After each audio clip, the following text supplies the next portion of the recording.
తదుపరి కుంభరాశి.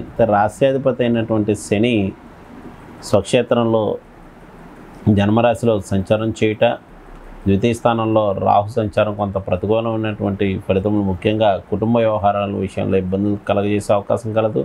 తృతీయ స్థానంలో కుజుని యొక్క సంచారం ధైర్య సాహసాలు, ఆత్మవిశ్వాసాన్ని ఇవ్వగలదు. చతుర్థ స్థానంలో రవి బుధ గురు శుక్రుల సంచారం గృహోపకరణాలపై.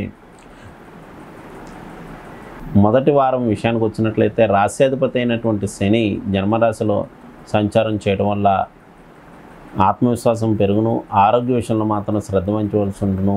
ద్వితీయ స్థానంలో రాహు సంచారం వల్ల వచ్చిన ధనం వచ్చినట్లు ఖర్చుగును, ధైర్య సాహసాలు పెరుగలు, ఆత్మవిశ్వాసంతో వ్యవహారాలన్నీ కూడా పూర్తి చేస్తుంటారు. వృత్తి వ్యాపారాల రీత్యా తిరుగుట, త్రిపుట వంటివి ఫలితములు ఇచ్చును. గృహవస్తు వాహనాలు కొనుగోలు చేయటం ఆసక్తి ప్రదర్శిస్తూ ఉంటారు.